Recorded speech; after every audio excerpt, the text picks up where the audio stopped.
Buongiorno, benvenuti al Focus TG, siamo in diretta anche oggi in onda per informarvi di quello che sta succedendo in Veneto.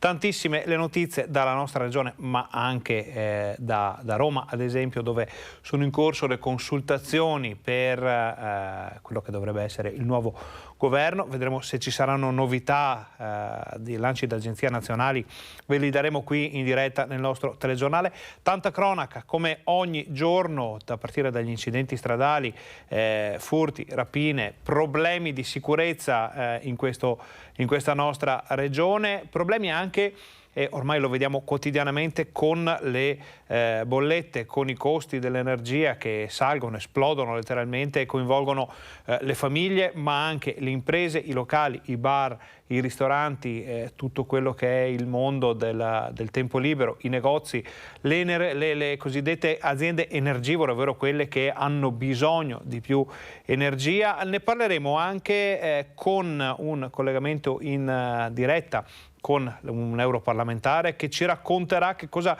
sta decidendo l'Europa proprio in queste ore su questa situazione. C'è nel frattempo chi decide di tagliare le tasse per i cittadini e vedremo anche questo poi in diretta da dove arriva questa scelta. Quindi davvero tante le notizie dalla nostra regione. Iniziamo ad esempio dalla cronaca, perché ci arriva proprio ora in redazione una nota, un lancio d'agenzia che dice che c'è stato un maxi sequestro di hashish nel Veronese con 2 arresti, perché i carabinieri di Caprino Veronese hanno arrestato un cittadino marocchino di 40 anni, da tempo residente in provincia di Trento, e un autotrasportatore di 34 anni per spaccio e detenzione di ingenti quantitativi di stupefacente. Hanno sorpreso il 40enne mentre caricava nella sua automobile 2 pacchi poi rivelatisi contenente hashish per un peso complessivo, immaginate, di oltre 60 kg, appena ritirati dal trasportatore che li aveva scaricati dal suo autoarticolato. Erano fermi alla periferia di San Pietro di Morubio, sempre nel Veronese. Poi vedremo se arriveranno altre novità su questa vicenda. Ci viene segnalato dalla nostra redazione padovana l'ennesimo incidente mortale, questa volta nella Bassa Padovana. Vedremo poi se a breve dovrebbe arrivare anche qualche informazione in più. Invece, per quanto riguarda gli incidenti stradali, è indagato per omicidio stradale, è un atto dovuto per fare chiarezza su quello che è successo, un consigliere provinciale. Vediamo.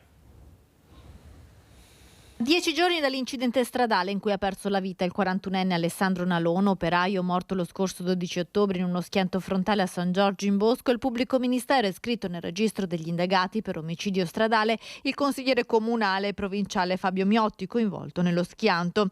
Si tratta di un atto dovuto che consente di poter fare esami approfonditi per chiarire le cause dello schianto. Il 34enne esponente di Fratelli d'Italia è stato dimesso dall'ospedale 3 giorni fa. La sera dello schianto stava percorrendo la strada provinciale 58 quando all'improvviso l'auto della vittima ha invaso la corsia e gli è finita addosso. Impossibile per lui evitare l'impatto. Il pubblico ministero ha disposto l'autopsia sul corpo del 41enne operaio e l'esame tossicologico e ha affidato una perizia tecnico-dinamica ad un esperto per ricostruire tutte le fasi dell'incidente mortale. Alessandro Nalon era alla guida della sua auto, ispirato pochi minuti dopo lo schianto. Con lui c'era un amico rimasto ferito. Il consigliere Miotti ha riportato la rottura del naso e un versamento al polmone. È ancora scioccato da quanto accaduto. In un post su Facebook esprime vicinanza alla famiglia dell'operaio.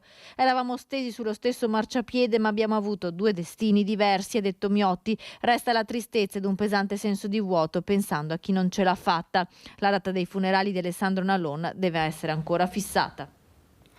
Sempre per quanto riguarda la sicurezza sulle strade, ha tenuto con il fiato sospeso per più giorni la ricerca di 2 giovani scomparsi nel Veronese. Poi, insomma, l'abbiamo visto dalle notizie di ieri, sono stati ritrovati senza vita in una scarpata all'interno di un'automobile ormai distrutta. Vediamo se ci sono novità. L'auto è stata ritrovata questa mattina, distrutta e nascosta dalla vegetazione, in un dirupo a lato della superstrada che collega Affia a Castelnuovo. Dentro i corpi senza vita di Sofia Mancini e Francesco D'Aversa. Si è conclusa nel modo più tragico la vicenda della scomparsa dei 2 giovani svaniti nel nulla dal lunedì notte dopo una serata in un locale sulle Torricelle di Verona. Le indagini ora dovranno accertare che cosa sia accaduto. Al momento l'ipotesi che pare più probabile è che siano rimasti vittima di un incidente stradale stradale scoperto solo questa mattina casualmente da degli operai che si erano fermati per un problema al furgone e hanno notato la vettura. Nessun segno di frenata sull'asfalto. Si sono infrante le speranze dei familiari e di quanti stavano partecipando alle ricerche dei giovani. Sofia Mancini, 20 anni, di Costermano, e Francesco D'Aversa, 24, originario di Taranto e residente a Verona, si conoscevano da poco e probabilmente lui la stava riaccompagnando a casa. I loro cellulari erano stati agganciati da una cella di Calmasino. Poi, più nulla, subito erano scattate le ricerche anche con droni ed elicotteri, fino al tragico epilogo, questa mattina. Sono giorni di grande difficoltà per le strade del Veneto, anche perché c'è chi se ne va in giro con un tasso alcolemico veramente altissimo. È arrivata adesso una notizia qui in redazione. La polizia locale di Verona ha fermato nelle prime ore di questa giornata una donna di 34 anni che aveva un tasso alcolemico di 3,5 grammi per litro nel sangue. Un dato che per le tabelle del Ministero della Salute comporta incoscienza, allucinazioni, cessazione dei riflessi, in alcuni casi addirittura il coma.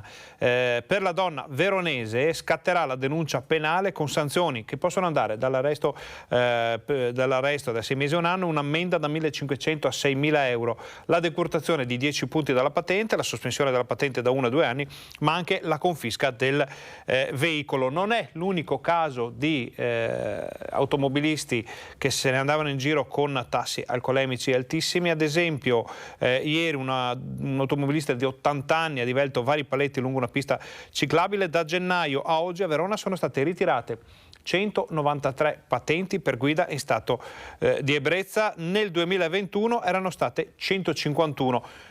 Nel 2020 erano state 95. Questi sono dati che danno da pensare, ovviamente sono notizie appena arrivate, sono tutte poi da contestualizzare, capire, approfondire, ce ne occuperemo come sempre con le nostre redazioni. Ora andiamo avanti con la cronaca e passiamo a Vicenza, dove sono state imbrattate alcune sedi sindacali. Vediamo perché. Imbrattati i muri, le porte e le vetrine delle sedi dell'Agenzia delle Entrate, della UIL e di 3 sedi cittadine della CGIL di Vicenza, in via Maganza, via Vaccari e il CAF, dove sono presenti i servizi fiscali e il patronato Inca, scritte Novax firmate dalla W rossa contenuta in un cerchio, che sono comparse stanotte ad opera di sconosciuti armati di bomboletta. Sconosciuti hanno imbrattato 3 sedi del CGIL a Vicenza, dove si trovano i nostri servizi fiscali e il nostro patronato. Si tratta di scritte intimidatorie contro di noi che respingiamo assolutamente. Noi rispettiamo le opinioni di tutti quando sono espresse in forma democratica e non di notte e con queste forme violente. Sempre nel Vicentino, la Guardia di Finanza ha scoperto la cosiddetta vendemmia in nero, elevando anche una maxi sanzione. Montebello Vicentino, blitz della Guardia di Finanza di Vicenza in un'azienda vinicola nella quale sono stati scoperti 8 lavoratori in nero intenti a vendemmiare, di cui uno senza permesso di soggiorno. Tutti i braccianti identificati dalle fiamme gialle di Arzignano sono di nazionalità indiana. Uno dei lavoratori sarebbe risultato richiedente asilo, impiegato tuttavia dal titolare dell'azienda vinicola dopo soli 36 giorni dalla presentazione dell'istanza di protezione internazionale alla Questura di Verona, invece dei 60 previsti dalla legge sull'immigrazione.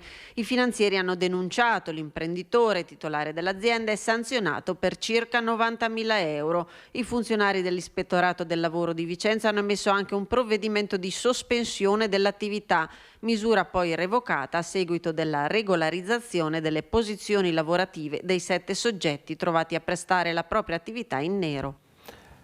Nel Padovano invece la Guardia di Finanza ha scoperto alcune persone che gonfiavano i bilanci delle aziende per ottenere finanziamenti pubblici. Ci sono 5 indagati. Avevano ideato un sistema truffaldino per ricevere finanziamenti pubblici. La Guardia di Finanza di Padova ha indagato 5 persone per indebita percezione di erogazioni pubbliche e sequestrato quasi 1,5 milioni di beni. Le indagini delle Fiamme Gialle di Padova erano iniziate alla fine del 2020 e si sono concentrate su 2 società di Nocera Superiore in provincia di Salerno e Limbiate in provincia di Monza Brianza, che durante il lockdown per la pandemia avevano dichiarato di aver aperto filiali a Correzzola, nella Bassa Padovana, Verona e Bologna.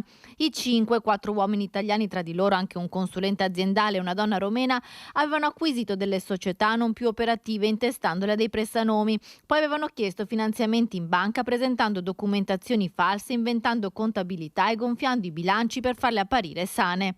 Oltre al finanziamento alle banche era stata chiesta la garanzia statale sostenuta dal Fondo per le piccole e medie imprese istituito con la finanziaria del 1997. Per evitare gli accertamenti avrebbero poi trasferito con frequenza le sedi legali delle società aprendo conti in diversi filiali tra cui Candiana, Villafranca Veronese e Chioggia.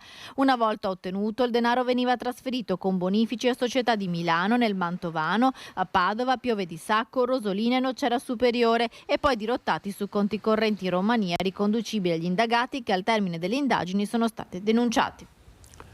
Ora facciamo una brevissima pausa pubblicitaria e voi state con noi perché torniamo fra pochissimo.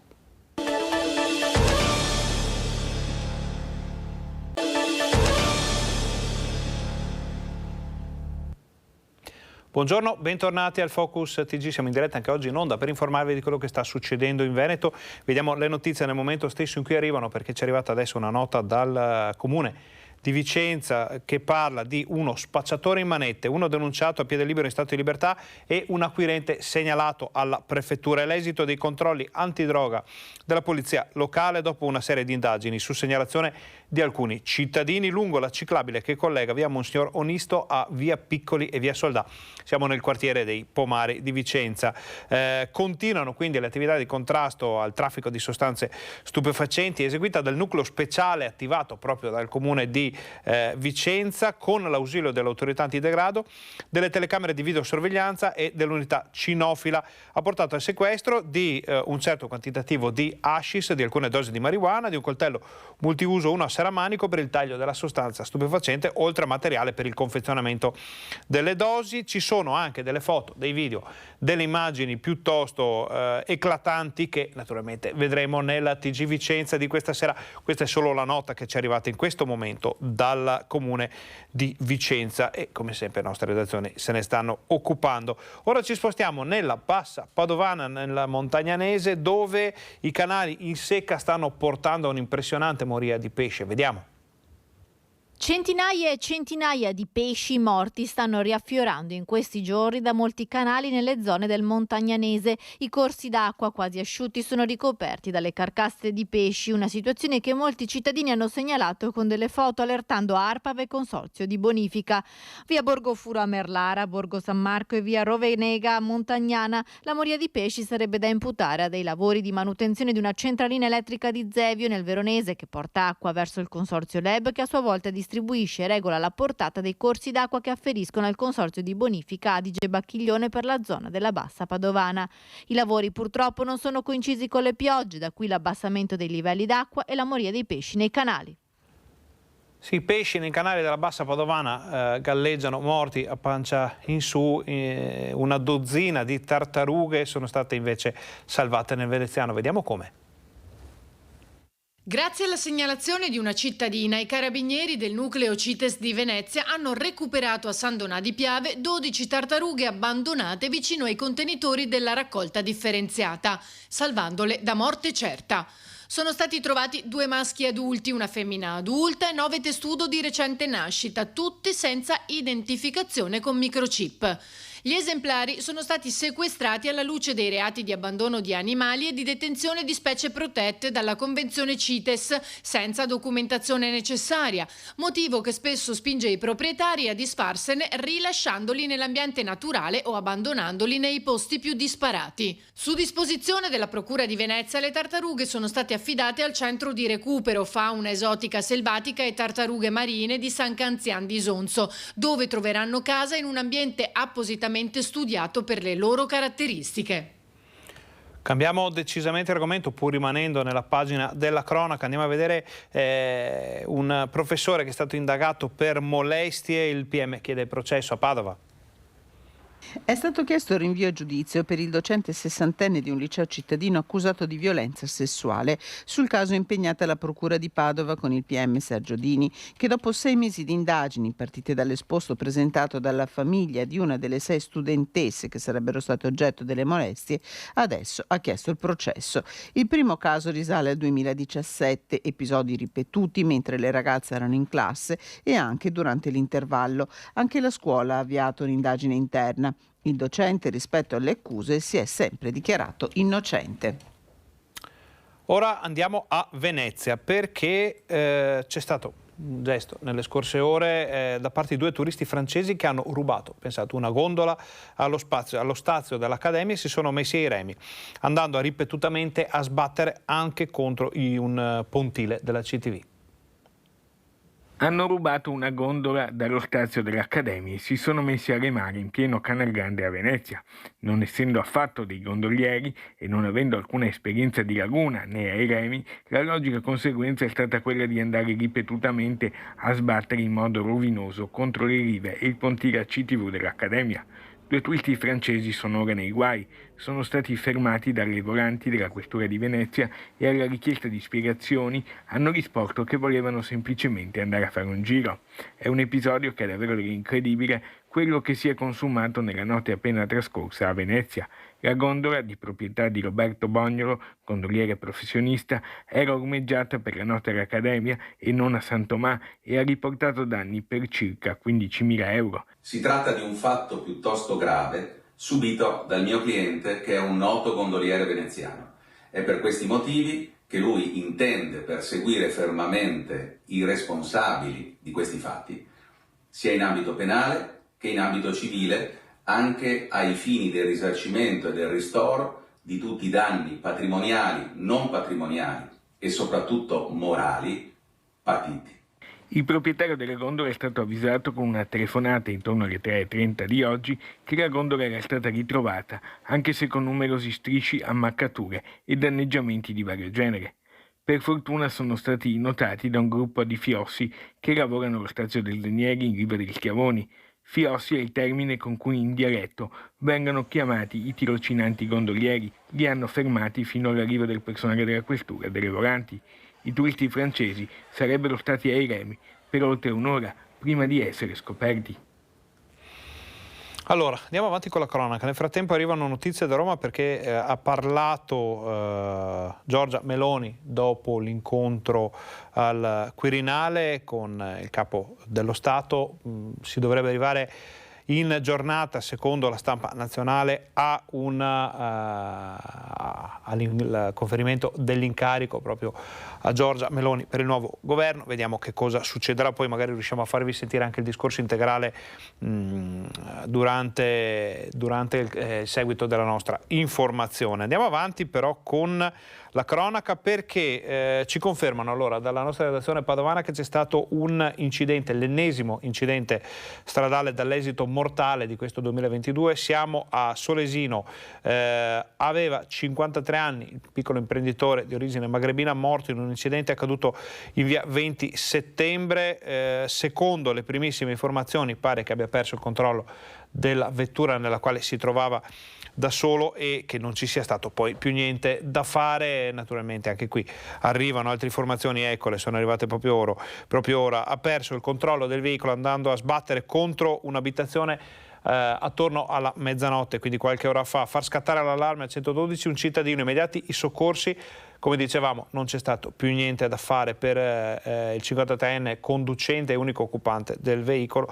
Della vicenda si stanno occupando i carabinieri di Este. Ora, sempre a Vicenza, evade dai domiciliari, ruba soldi e sigarette da una stazione di servizio. Evade dai domiciliari e va a rubare in una stazione di servizio. Si tratta di un cittadino cubano pregiudicato di 30 anni, arrestato in flagranza dagli agenti della squadra mobile di Vicenza. I poliziotti durante il servizio di perlustrazione in via Rossi hanno notato un uomo appiedato e lo hanno riconosciuto quale soggetto gravato dalla misura cautelare degli arresti domiciliari. Dopo averlo bloccato mentre simulava di effettuare una conversazione al cellulare, lo hanno trovato con 200 euro in banconote accartocciate e nascoste nei calzini delle scarpe. La perquisizione in abitazione ha portato alla luce, nascosti in cantina, una borsa con 66 pacchetti di sigarette sigillati. Nel cuore della notte, infatti, la centrale operativa della questura aveva ricevuto una richiesta di intervento per un furto consumato all'interno di una stazione di servizio a Vicenza, in cui un uomo, dopo aver scardinato la finestra, era riuscito ad accedere all'interno, portando via dall'espositore 60 pacchetti di sigarette e dal registratore di cassa i contanti. Grazie alla visione delle immagini del sistema di videosorveglianza, gli agenti lo hanno quindi riconosciuto come il soggetto arrestato poco prima per il reato di evasione. Nel Padovano la polizia ha effettuato una serie di controlli in casolari abbandonati a Padova. Vediamo l'esito. Ex fabbrica di Albrodo di via Vittorio Veneto. È questo uno dei 4 casolari dove gli agenti della questura sono entrati alle prime ore dell'alba. I segni di effrazione sono evidenti, i giacigli recenti, le stanze piene di spazzatura. Da qui le pattuglie si sono spostate in via Goldoni, dove i poliziotti hanno trovato un tunisino 40enne indagato per invasione di terreni e di edificio. In via San Marco, nel terzo casolare controllato, trovato un altro giovanissimo tunisino, 18 anni appena. L'ultima verifica all'interno dell'ex istituto Configliacchi di via Guido Reni, dove gli agenti della questura sono tornati dopo aver già segnalato alla proprietà lo stato di degrado dell'area. Qui, oltre a giacigli e cumuli di rifiuti, la polizia ha sequestrato 30 grammi di hashish e uno di cocaina nascosti in alcuni tubi metallici dell'impalcatura esterna. Torniamo a parlare di controlli, ma stavolta si tratta di controlli effettuati dai carabinieri del nucleo ispettorato del lavoro insieme ai militari della compagnia di Mestre, appunto nel Veneziano, dove sono stati sanzionati 5 imprenditori e 4 aziende sono state sospese nell'ambito appunto di questi controlli durati settimane. Gli accertamenti erano finalizzati a garantire il rispetto della normativa a tutela dei lavoratori e delle condizioni di sicurezza nei luoghi di lavoro. Abbiamo visto quest'anno, ma purtroppo il trend è davvero drammatico, il numero degli incidenti sul lavoro, le morti bianche è davvero altissimo, in alcuni casi oltretutto con tragedie che riguardano intere comunità. In particolare in un cantiere a Marghera impegnato nella ristrutturazione di un edificio, le forze dell'ordine hanno rilevato la presenza di numerose aziende in subappalto, ognuna delle quali non in regola in materia di sicurezza, dall'assenza dei piani operativi di sicurezza appunto alla non conforme collocazione dei ponteggi, dalla mancanza di sistemi antincendio all'omessa formazione sulla sicurezza.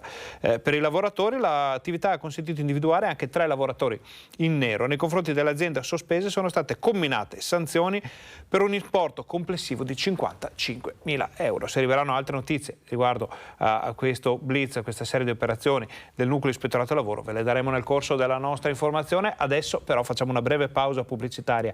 State con noi, torniamo fra pochissimo.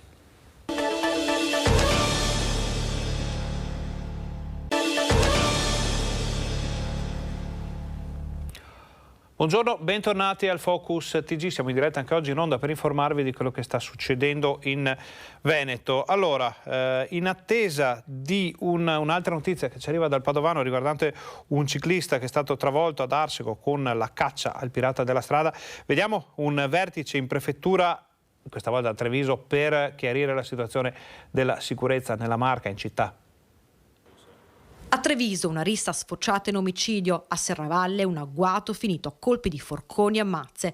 Un termometro, quello della violenza nel territorio, che nel giro di una settimana segna gradi molto più che preoccupanti.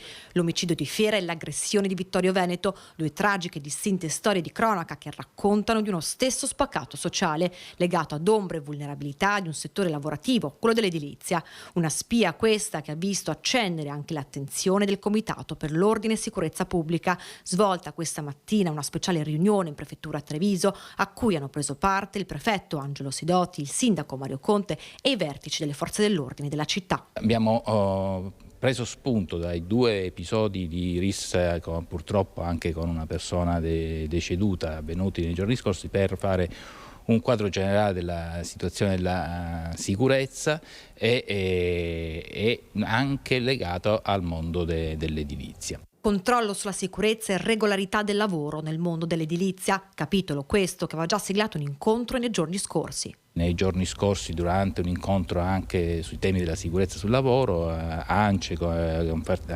associazioni dell'artigianato e sindacali, avevano richiamato la nostra attenzione su quel mondo dal punto di vista della necessità di controlli sulla sicurezza sul lavoro nero, lavoro irregolare, e da quel punto di vista infatti sono stati già previsti ulteriori controlli. Controlli intensificati anche nei luoghi più sensibili del territorio, un presidio fitto e capillare che ha permesso un intervento tempestivo negli ultimi episodi di criminalità. L'intervento delle forze di polizia è stato immediato e tempestivo, quindi assicurando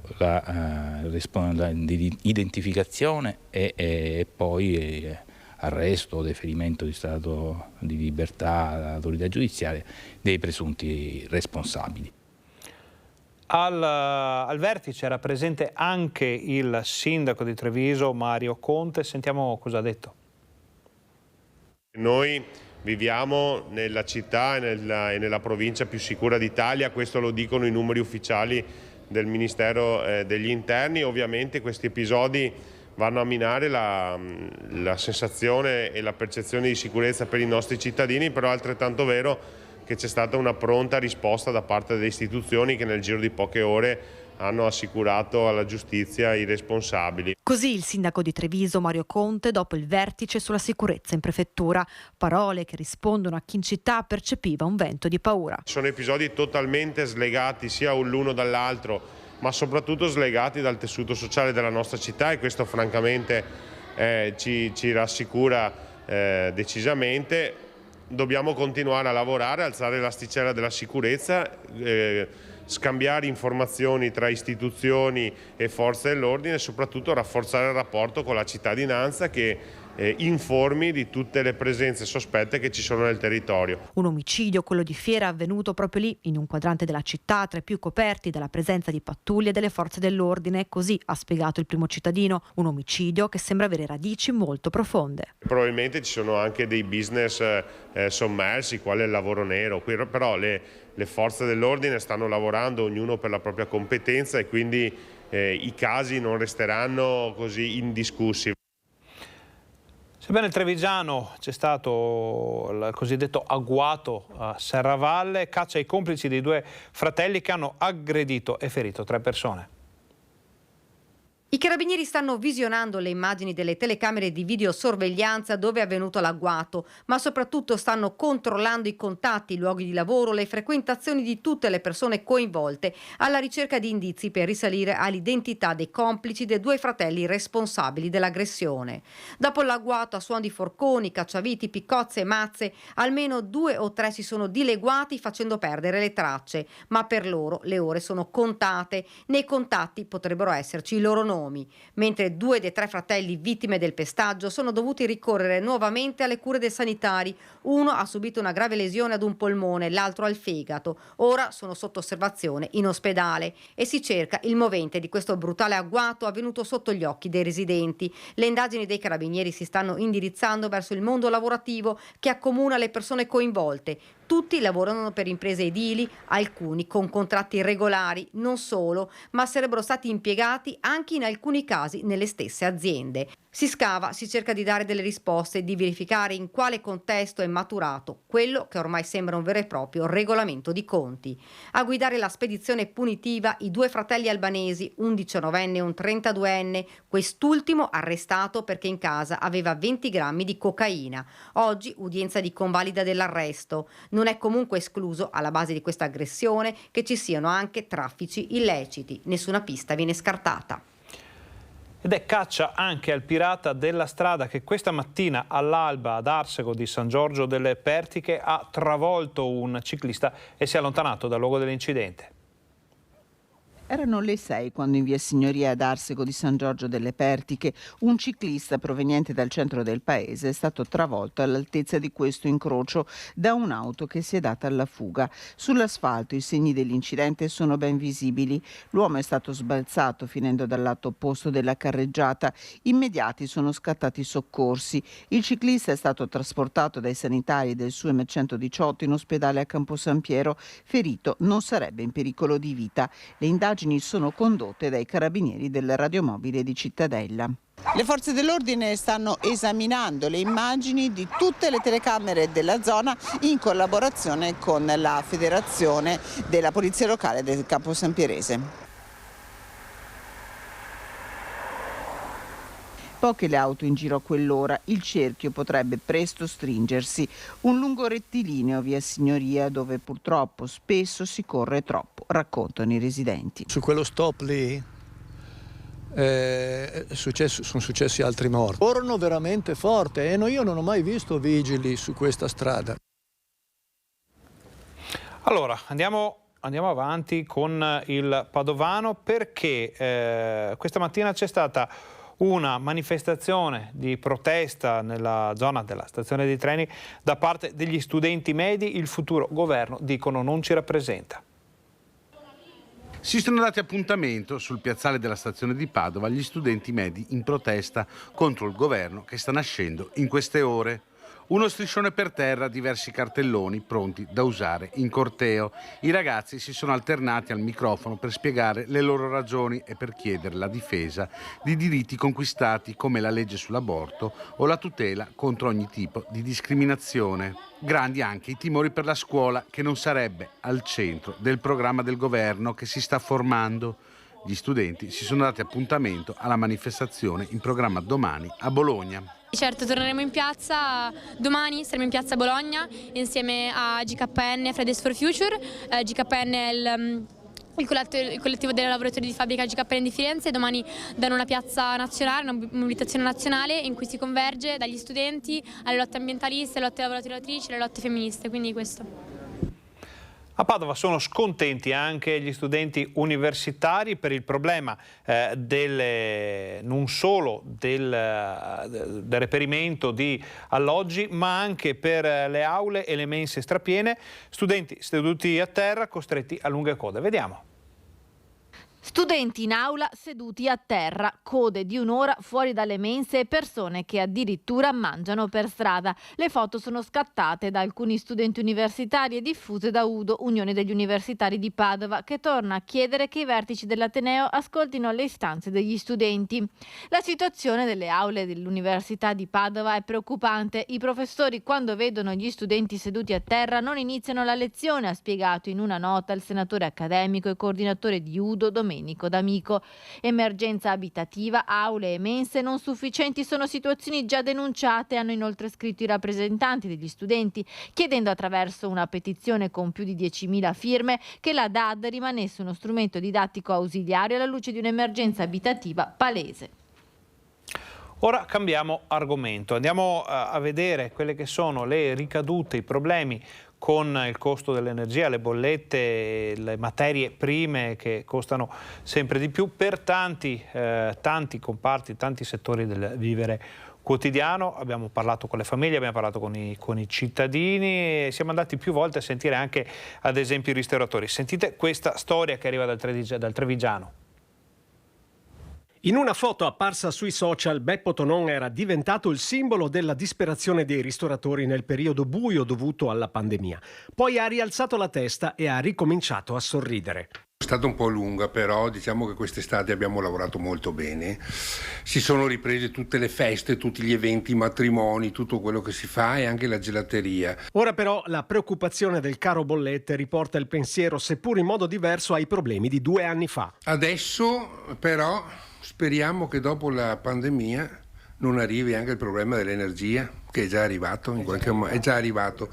Qui da noi non è ancora atterrato, in quanto avevamo un contratto che ci tiene in piedi ancora per 2 mesi. Poi vedremo cosa succederà. L'attività non si ferma dunque e il lavoro non manca, nemmeno le prenotazioni, ma le preoccupazioni rimangono. Se arriva il problema, sicuramente dovremo fare un'analisi di cosa ci conviene fare, se tenere aperto o tenere chiuso, oppure tenere chiuso solo in quelle parti che non c'è lavoro, e sarà quello l'orientamento, perché quando gli orari di lavoro, io credo che noi dovremo tener chiuso il locale e aprirlo solo quando c'è il ciclo di persone che arrivano. I suoi dipendenti sono preoccupati? Beh, in questo momento no, perché in qualche modo anche quando c'era la pandemia o con una cosa o con l'altra sono sempre stati in qualche modo coperti, va bene?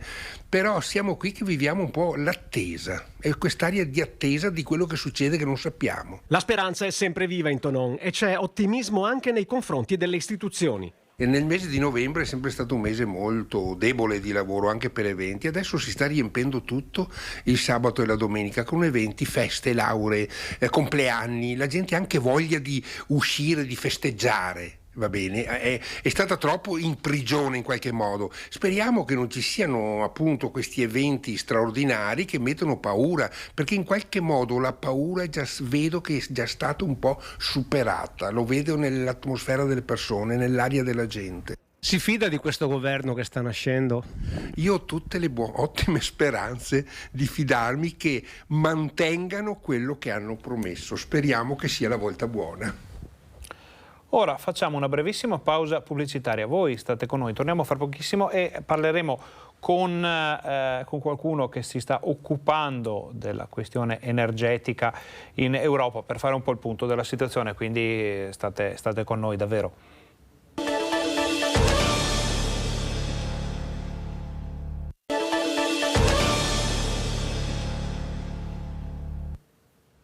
Buongiorno, bentornati al Focus TG, siamo in diretta che oggi in onda per informarvi di quello che sta succedendo in Veneto. Siamo nella pagina dedicata all'attualità delle bollette, dei costi per l'energia che riguardano famiglie, imprese, aziende. Ovviamente abbiamo visto coinvolti in questa situazione davvero incredibile anche le amministrazioni comunali, i sindaci che devono fare scelte a volte impopolari e che dovranno farne molte altre da qui in avanti.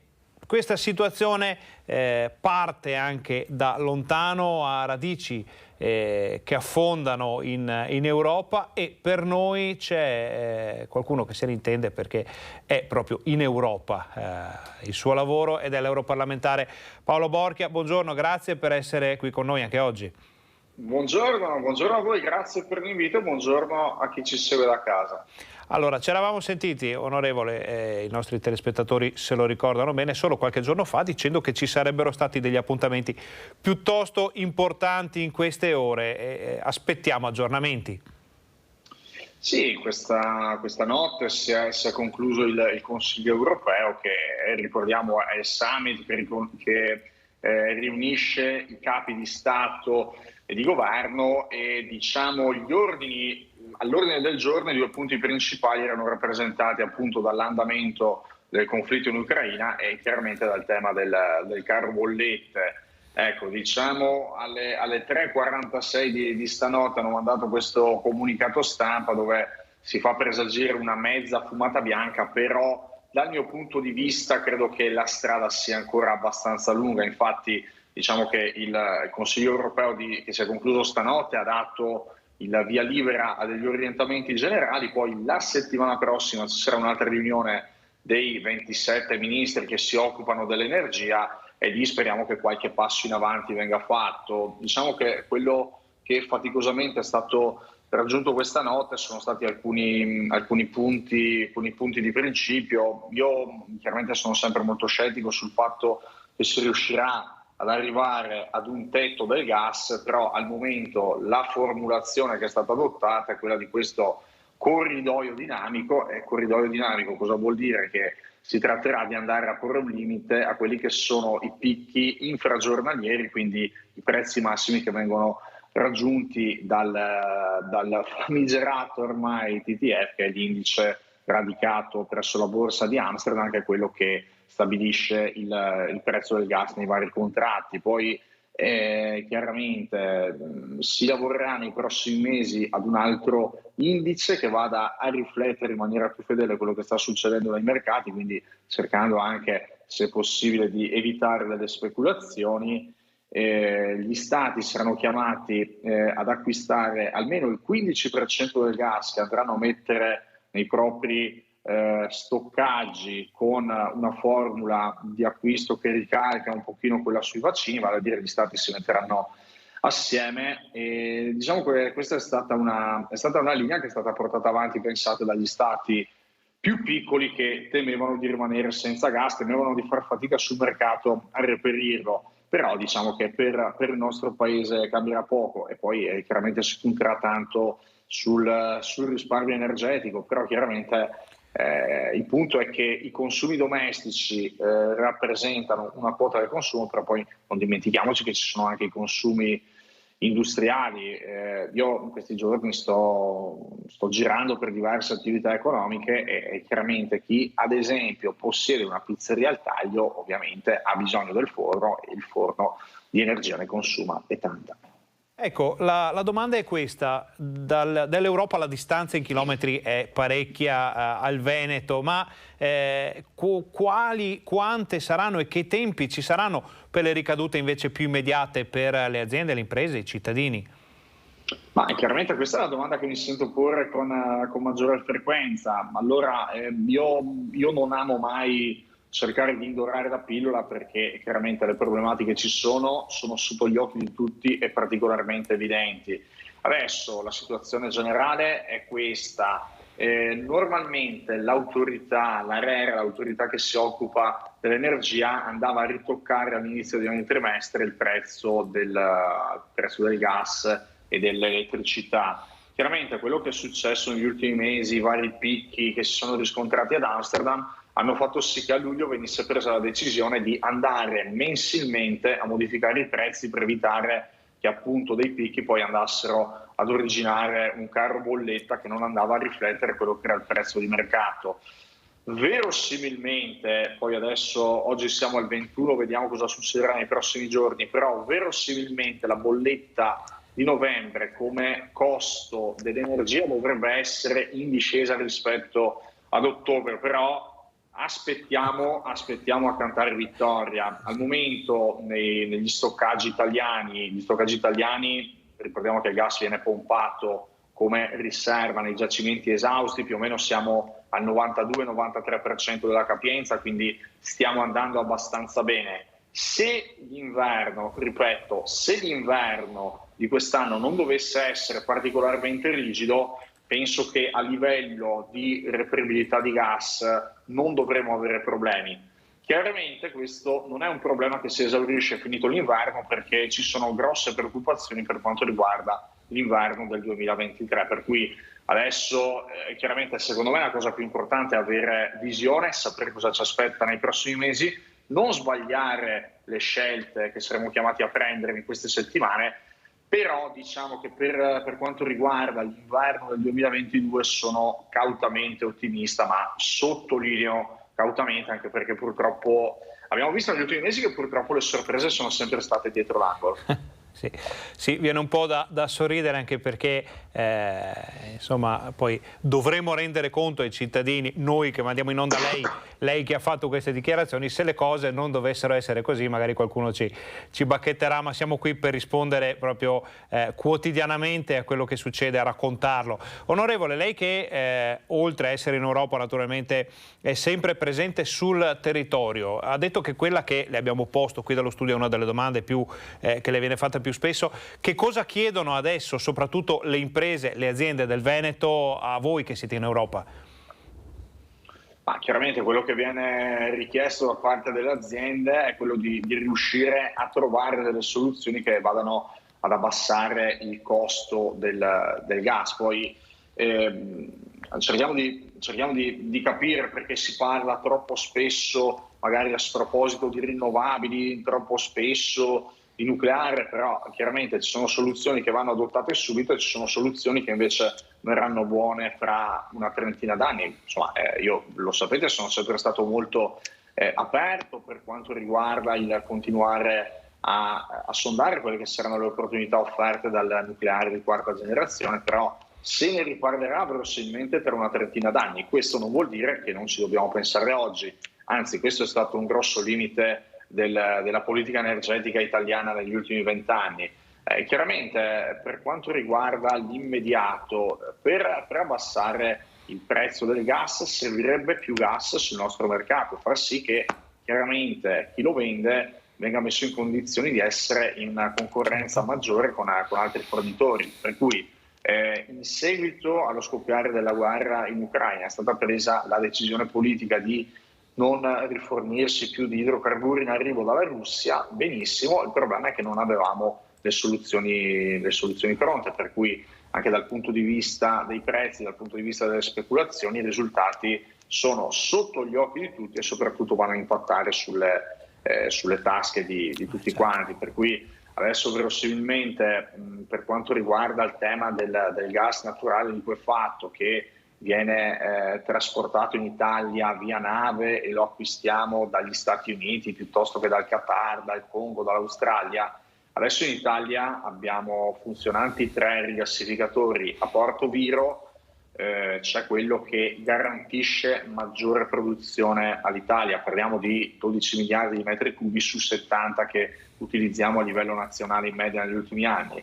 Per quanto riguarda la capacità di rigassificazione, quindi per quanto riguarda la capacità di trasformare il gas da liquido allo stato gassoso, adesso in Italia ci sono un paio di progetti, Piombino dovrebbe partire nel 2023, Ravenna nel 2024, anzi è notizia degli ultimi giorni che il Consiglio Comunale di Ravenna ha dato il via libera, per cui da questo punto di vista per quanto riguarda i prossimi anni potremo iniziare ad essere un po' più coperti. Va detto anche alla gente che non è che il gas naturale liquefatto e il GNL rappresenti la bacchetta magica, perché si tratta di un prodotto che è molto più costoso rispetto al metano tradizionale. Per cui nei prossimi mesi sarà importante riuscire a bilanciare, a mio modo di vedere, riuscire a bilanciare quelle che saranno le forniture di gas metano da quello del gas naturale liquefatto. Onorevole, siamo in chiusura di questo collegamento perché fra poco noi andiamo a sentire un sindaco che ha deciso di tagliare l'IRPEF per le famiglie più povere, però questa mattina notizia di giornata è quella che insomma pare che si arriverà in giornata al conferimento dell'incarico per il nuovo governo a Giorgia Meloni. Giorgia Meloni ha detto che il centrodestra compatto ha fatto il suo nome. Secondo lei questo può portare a come possiamo dire, a un miglioramento delle condizioni riguardo l'energia in Europa, cioè l'avere un nuovo governo che lavora può cambiare qualcosa o ormai la strada è quella e insomma bisognerà aspettare un po'? Ma grandissime rivoluzioni secondo me non è giusto aspettarcele. Poi per quanto riguarda il tema contrasto al carro bollette, fondamentalmente la Lega rispetto ai colleghi di Fratelli d'Italia si è differenziata perché come partito noi abbiamo esternato, abbiamo evidenziato la necessità di andare subito ad intervenire con azioni che vadano a incidere sulla liquidità delle famiglie. Adesso ricordiamolo, l'aliquota che viene pagata sulle bollette del gas è al 5%.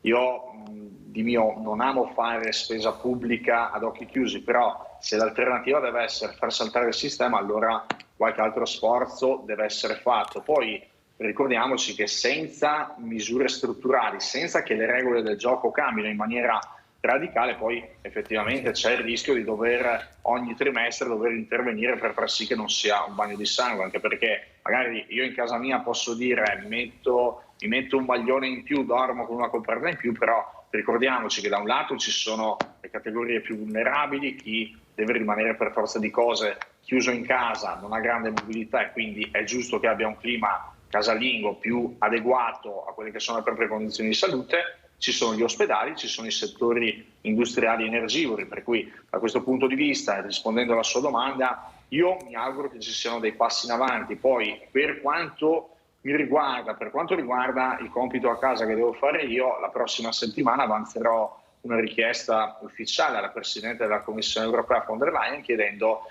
che vengano rivisti totalmente i piani di marcia sul Green Deal, su tutto quello che è l'apparato legato alla transizione ecologica messo in campo dall'Unione Europea, visto che al momento io ritengo che queste decisioni che sono state prese prima della pandemia e prima dello scoppio della guerra in Ucraina Io non credo che queste soluzioni possano essere praticabili con questa tabella di marcia, anche perché, ricordo, in questo momento l'Unione Europea sta adottando la legislazione sul clima più restrittiva a livello globale, e questo vuol dire che gli europei pagano e purtroppo gli altri inquinano.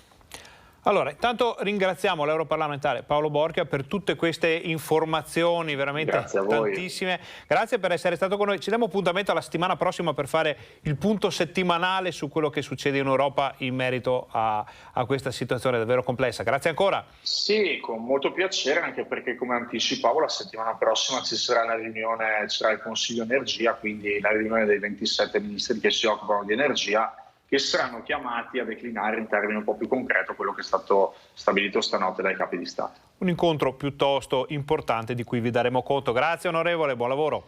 Grazie a voi, buon lavoro, buon pomeriggio, grazie. Noi torniamo in studio. Prima di andare in provincia di Padova per sentire queste novità su chi decide già di tagliare l'IRPEF alle famiglie più deboli, vediamo un servizio sulla crisi energetica che mette in ginocchio le piscine. Si resta a galla nonostante tutto. Pierpaolo Longo, consigliere regionale per la Federazione Italiana Nuoto e gestore dell'impianto Acquapolis a Bassano, sceglie la via della resistenza a oltranza di fronte al rincaro dei costi e delle bollette. Questo trimestre 140.000 euro in più da pagare per quanto riguarda gas e riscaldamento rispetto al periodo prepandemico. I costi non sono contenibili, abbiamo a che fare anche con amministrazioni comunali che purtroppo hanno loro stesso dei costi che non riescono più a prevedere, per cui la nostra, in particolare il settore nuoto, che è un'attività fondamentalmente sociale come tutto lo sport, si trova in una grande crisi. La parte positiva di questa situazione è che la gente ha voglia di fare sport, per cui cavalca i nostri impianti che attualmente hanno la pretesa di stare aperti anche in quel trimestre, quello invernale, che sarà un vero bagno di sangue. Ma come detto c'è anche chi sceglie di andare avanti perché gli impianti natatori svolgono un ruolo importante per quanto concerne la salute e la riabilitazione di soggetti fragili. Devo dire che tra noi gestori tentiamo di fare cortina, l'abbiamo fatto al tempo del Covid, lo stiamo facendo adesso col discorso energetico, tentando di andare incontro alle esigenze di chi ha impianti veramente molto costosi e anche alle volte abbandonati. Per cui sentire un collega che giustamente deve chiudere per non lavorare a debito è un fallimento del settore. Sul contenimento dei costi il problema per le piscine è di difficile soluzione. Le temperature infatti sono disciplinate da precise normative. Le piscine non possono abbassare le temperature, non possiamo nuotare a 20 gradi, noi nuotiamo a 28 gradi, non possiamo andare in spogliatoio a 19 gradi, abbiamo una temperatura per norma tra i 26 e i 28 gradi e questo tutto complica le cose. A proposito di temperature, il Comune di Vicenza ci fa sapere in questo momento che l'accensione del riscaldamento sarà posticipata dal 22 al 29 ottobre per andare incontro a quelle che sono le esigenze di questo momento e rispondere un po' anche a questo ottobre decisamente sopra le righe per quanto riguarda le medie climatiche. Decisioni da parte di amministrazioni molto importanti, c'è chi sceglie di agire anche sulle tasse, ce ne parla Valentina Visentin che è in collegamento con noi in questo momento da Cadonega. Buongiorno Valentina.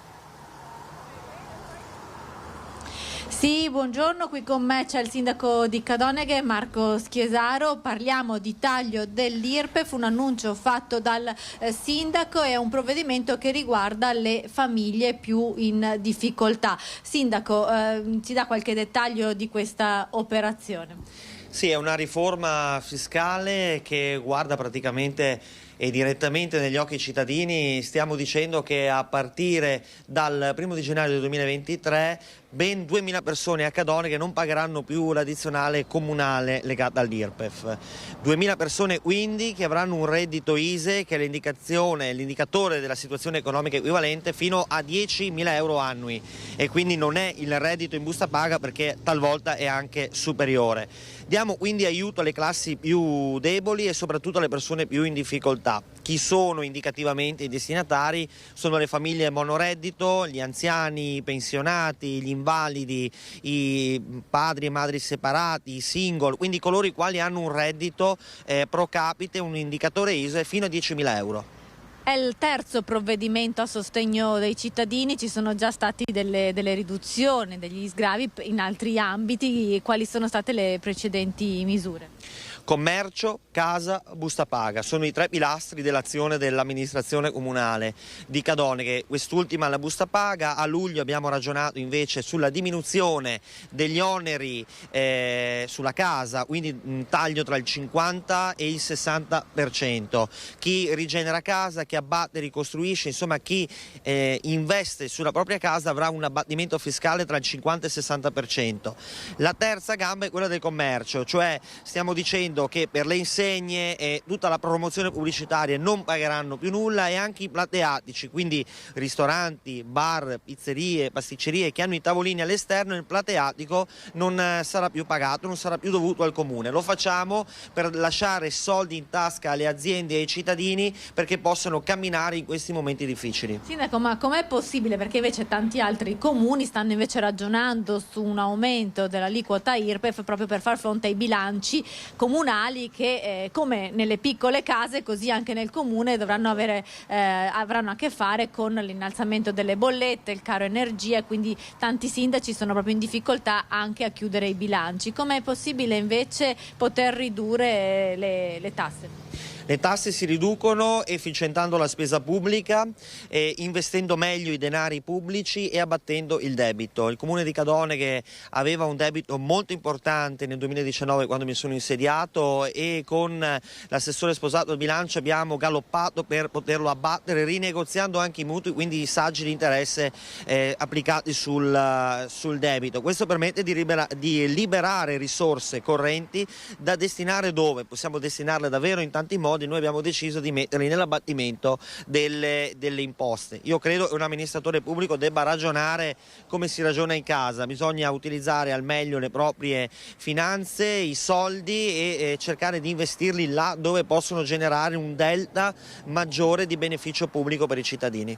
Allora, grazie al sindaco di Cadoneghe Marco Schiesaro, e da Padova è tutto, restituisco la linea allo studio. Ringraziamo Valentina Visentini, sindaco di Cadoneghe, per queste informazioni. Naturalmente vedremo se ci saranno altri comuni che seguiranno questa strada, perché l'abbiamo detto, i problemi sono un po' per tutti. Ci sono tanti sindaci che stanno decidendo proprio in queste ore se accendere le luminarie natalizie, ad esempio, se organizzare manifestazioni di un certo tipo per il prossimo periodo. Ricordiamo che a parte novembre, che magari in alcune zone è un po' un mese tranquillo, poi dicembre dovrà essere quello della ripresa, della rinascita, con però tutto un substrato di condizioni drammatiche dal punto di vista economico per famiglie, imprese, aziende e comuni. Adesso noi facciamo una breve pausa pubblicitaria, voi state con noi perché torniamo fra pochissimo.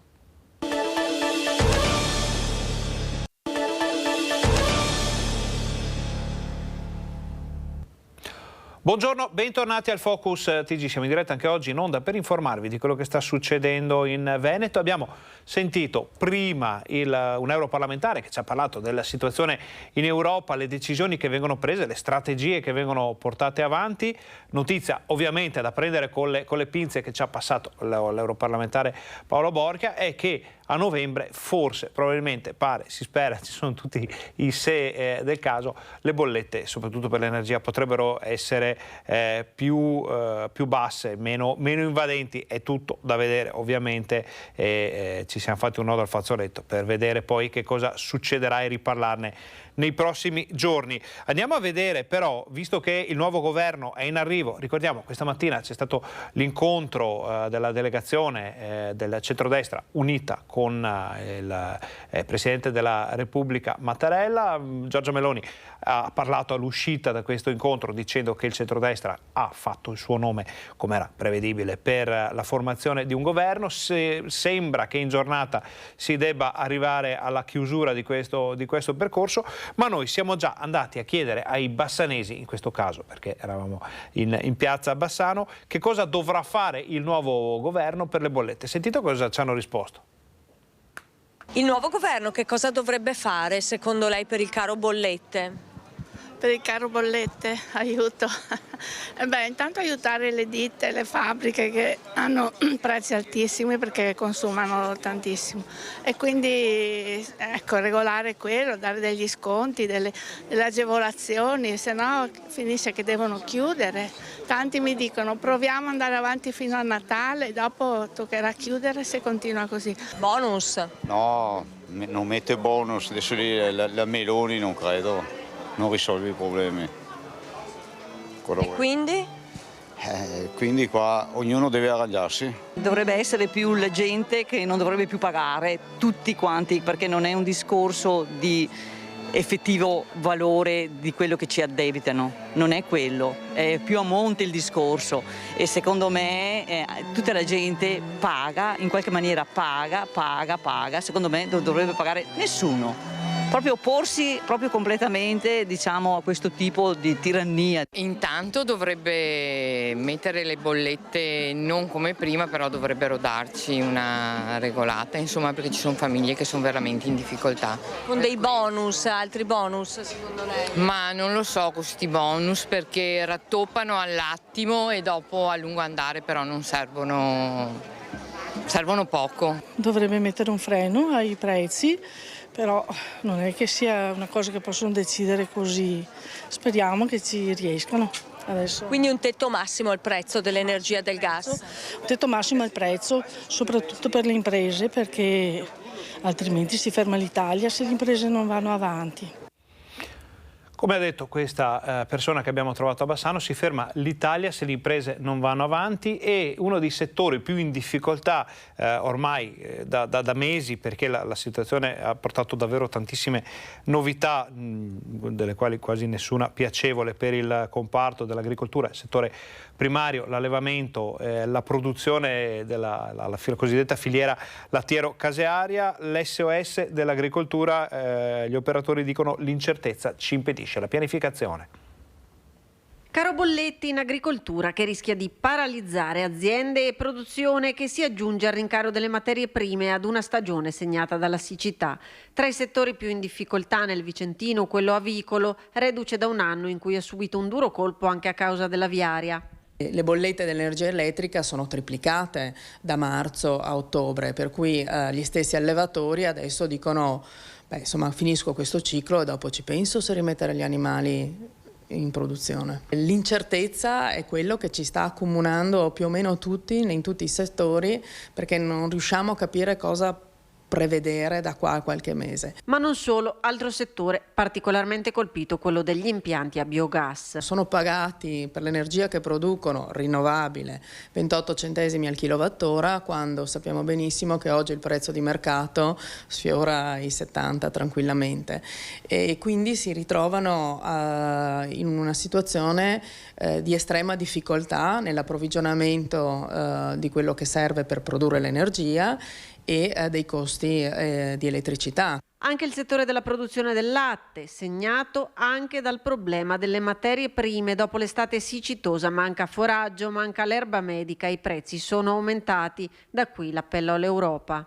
Il tema energetico deve essere portato all'attenzione e risolto il più velocemente possibile sui tavoli europei.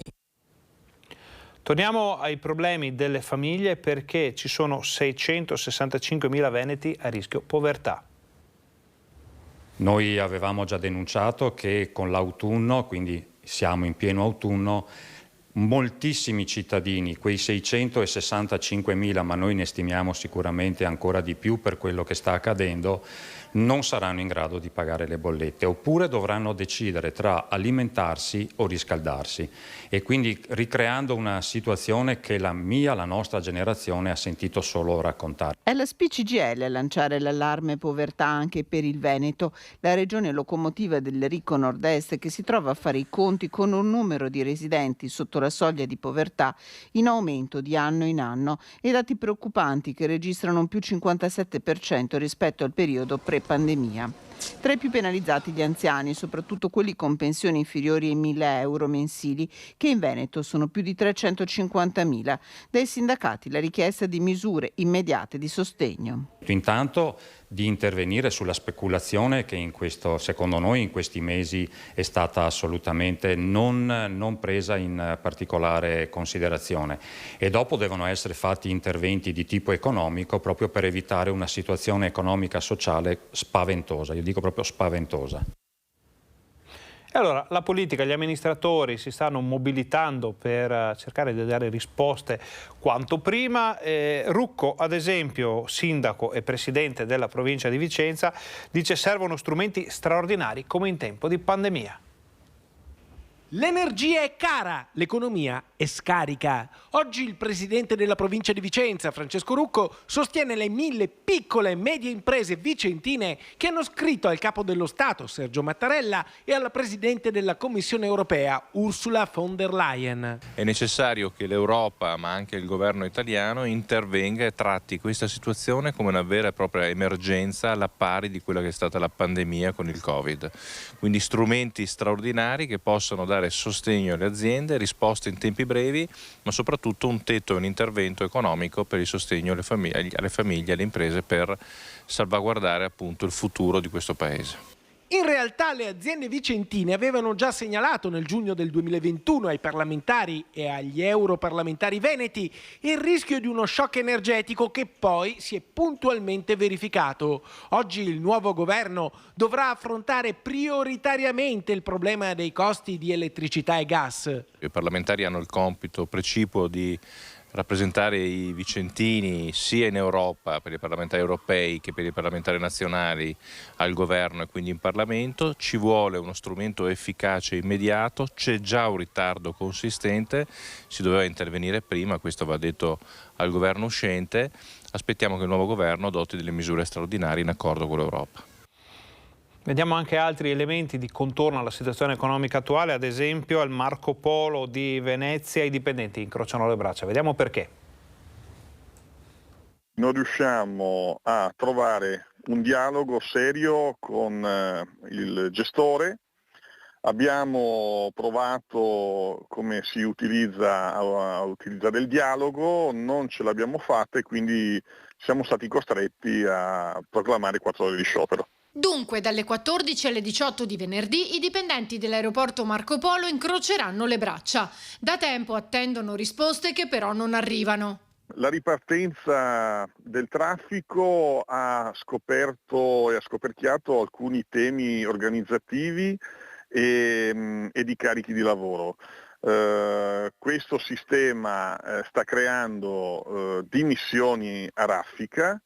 Le dimissioni sono diciamo così importanti perché riguardano vari settori e varie competenze e questa cosa qua ci preoccupa perché a lungo andare potrebbe creare dei problemi operativi allo scalo. Il messaggio dei lavoratori di cui il sindacato si fa portavoce è chiaro. Siamo convinti che possiamo trovare assieme delle soluzioni, basta avere la volontà di trovarle.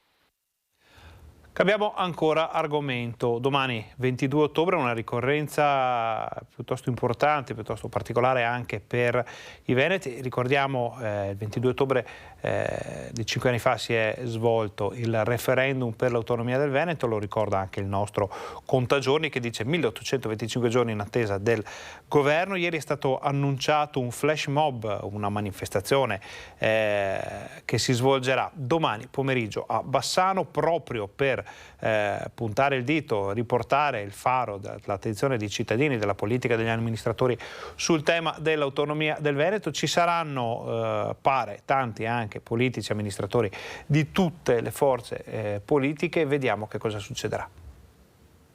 Sono passati quasi 5 anni dal giorno in cui i veneti hanno decretato in modo chiaro e inequivocabile il proprio pensiero sull'autonomia del Veneto, dando vita a quello che doveva essere un percorso nell'alveo di quanto previsto dalla Costituzione.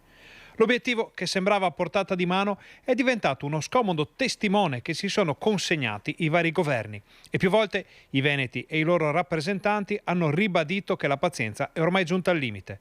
Sabato 22, nel 5° anniversario del referendum sull'autonomia, si terrà in Piazza Libertà a Bassano un flash mob organizzato dal Comitato Veneto Autonomo Subito, che porterà nel salotto buono cittadino, politici, amministratori e cittadini per chiedere in questa fase storica tanto complicata quanto delicata che lo sprint finale sull'autonomia arrivi quanto prima.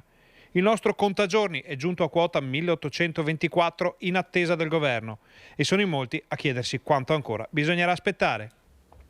Ovviamente il contagiorni era quello di ieri, quando è arrivata la notizia di questo flash mob, di questa manifestazione che domani seguiremo da vicino a Bassano con i nostri giornalisti, i nostri operatori. Oggi, ricordiamo, siamo già avanti di un giorno, siamo 1825. Cambiamo ancora argomento, andiamo nella pagina della sanità. L'azienda ospedaliera di Padova festeggia i 3.000 trapianti di rene. Grazie al fatto che ha sia midollo che rene mio e non deve sottostare alle terapie antisoppressive, che non è cosa da poco, ecco, per un paziente. Spero che questa nuova cosa possa portare dei cambiamenti magari nella scienza. Giorgia, 19 anni, ha ricevuto un rene da papà Alessandro, che qualche anno fa le aveva donato anche il midollo per curare un'altra patologia. Il trapianto è avvenuto appena 5 giorni fa. Poi c'è Claudia, 29 anni, campionessa di rugby subacqueo. Un anno fa scopre per caso di avere una grave insufficienza renale. Grazie alla mamma Nicoletta, che ad agosto le ha donato un rene, non deve più sottoporsi alla dialisi. Quando all'inizio si parlava del trapianto e quindi ti dicevano l'età d'attesa è 3 anni, effettivamente dice sì, li posso fare, ma era lunga la prospettiva di vivere 3 anni così, quindi effettivamente la possibilità che mi ha dato di farlo molto prima è stato liberatorio. Quando mi hanno detto che appunto che avevo passato, che il rene che avevo dato era una Ferrari, e quindi il giorno stesso che gliel'hanno messo, 2 ore dopo funzionava perfettamente. 2 storie che raccontano i progressi fatti dall'azienda ospedaliera di Padova, che dal 1988 al 2022 ha effettuato 3.000 trapianti di rene. L'innovazione che abbiamo visto in queste storie è sulla rapida ripresa del donatore. Naturalmente avete visto sia il papà di Giorgia che la mamma di Claudia che sono assolutamente in buona salute, e ci confermano che la donazione da vivente permette di riprendersi molto rapidamente, anche solo dopo pochi giorni. In 34 anni numerosi traguardi in cui spesso Padova è stata capofila, come la possibilità di donazione da donatore vivente o con un gruppo sanguigno diverso. Il progresso più importante è stato proprio l'incremento di attività, perché siamo passati da 15 trapianti all'anno a adesso 180 trapianti in un anno. Allora, sono arrivati anche i dati, ma senza farvi vedere le tabelle, ve li diciamo al volo, quelli del Covid, perché è un po' in calo, sembra, questa ondata che aveva colpito il Veneto nei giorni scorsi, forse a causa anche delle temperature di ottobre piuttosto miti, di tante dinamiche che si vengono a creare. Sono 4.677 i nuovi casi positivi, che portano al numero complessivo delle positività in Veneto a 62.000. Gli ospedali del Veneto in questo momento non sono assolutamente in difficoltà a causa del Covid. Il numero delle persone ricoverate in area non critica in terapia intensiva è sostanzialmente uguale a quello dei giorni scorsi. C'è stato un significativo anche un calo nelle scorse ore, quindi la situazione è in via di definizione. Vedremo ogni giorno i dati che ci arrivano per potervi far capire anche noi che cosa succede. Adesso andiamo avanti con le notizie di sanità, perché l'immunologa Antonella Viola si è dimessa dalla direzione dell'Istituto di Ricerca Pediatrica della Città della Speranza di Padova. Lo ha annunciato con una lettera inviata a tutti i colleghi. Alla base delle dimissioni nessuna incomprensione, ma la volontà di tornare a fare ricerca nel suo dipartimento, che la stessa professoressa Viola dice di aver trascurato per troppo tempo. Il testimone passa dunque al prossimo direttore dell'Istituto di Ricerca Pediatrica, che potrebbe essere comunicato già nei prossimi giorni. Cambiamo decisamente argomento, anche se sono collegati qualità dell'ambiente e salute. Vediamo l'emergenza smog. Da allerta arancione, il livello previsto dalle misure di contenimento delle polveri sottili diventa verde, il traffico a Treviso torna alla normalità. ARPAV ci ha comunicato questa retrocessione da arancione a verde, quindi le condizioni climatiche sono migliori È chiaro che siamo sempre nell'accordo di bacino padano, quindi la situazione è sempre tendenzialmente importante dal punto di vista dell'inquinamento, però siamo felici di essere ritornati a questa condizione. Cosa cambia? Potranno circolare fino agli Euro 4 diesel compresi e gli Euro 0, Euro 1, Euro 2 a benzina. È chiaro che abbiamo fatto una serie di deroghe, perché sicuramente non possiamo bloccare la città, anche perché lo sappiamo benissimo che non è la prima fonte di inquinamento, quello delle auto, ma da questo punto di vista tutti i cittadini possono andare sul sito del comune e cercare se ci sono delle deroghe a cui fa riferimento. Le battaglie dell'amministrazione comunale per contrastare l'inquinamento non riguardano solo il traffico veicolare. Diciamo questa amministrazione, l'Europa ce l'ha anche riconosciuto, ha fatto e farà ancora una battaglia forte verso l'inquinamento. Da una parte piantumando tantissimi alberi, e lo stiamo facendo con la forestazione urbana, che ci dà ragione visto che anno dopo anno si sta abbassando il livello medio di inquinamento, ma anche col bando caldaie, che anche quest'anno è andato fortunatamente tutto esaurito, vuol dire che i cittadini ci tengono, lo utilizzano e che è stato costruito in maniera intelligente. Scatterà lo stesso il prossimo 30 ottobre la Domenica Ecologica, uno stop imposto dalla legge. Una volta al mese i veicoli dovranno fermarsi dentro alle mura dalle 9 alle 18. Potranno circolare in deroga i veicoli dei residenti o domiciliati in centro storico o diretti in un'autorimessa, i veicoli a motore elettrico o ibrido, GPL e metano. Deroghe anche per disabili e persone che necessitano di cure.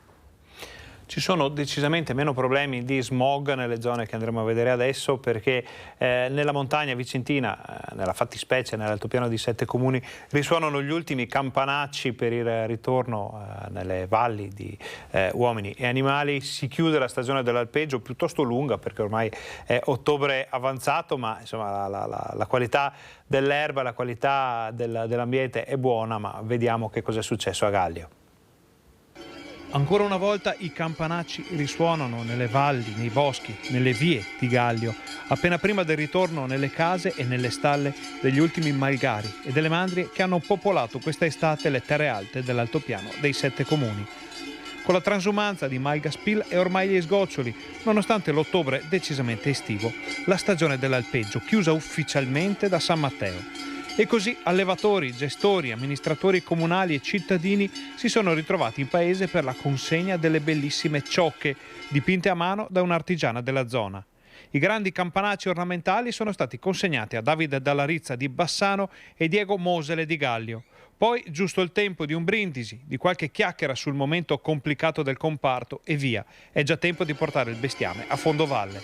Se ne riparlerà a primavera. Fra qualche giorno torna l'ora solare, ne manca ancora una settimana, ma insomma il tema, anche un po' la polemica sull'ora solare intriga i cittadini. Siamo andati a sentire che cosa ne pensano i vicentini, sentite. Sì, favorevole a mantenere l'ora legale. Credo sia utile soprattutto in questo momento anche. Penso che l'ora legale sia una cosa giusta, anzi la proporrei per tutto l'anno, non solo il periodo estivo. Per quale motivo? Ma c'è più luce alla sera, si risparmia anche sulla luce eccetera, e quindi io propenderei per l'ora legale per tutto l'anno. Per me se rimanesse sempre quest'ora sarei più contento. Legale, ecco. Risparmiamo, abbiamo più luce, non si capisce perché dobbiamo rinunciare a queste cose. Mi andrebbe bene l'ora legale, si sta così bene con il sole e la luce tutto l'anno.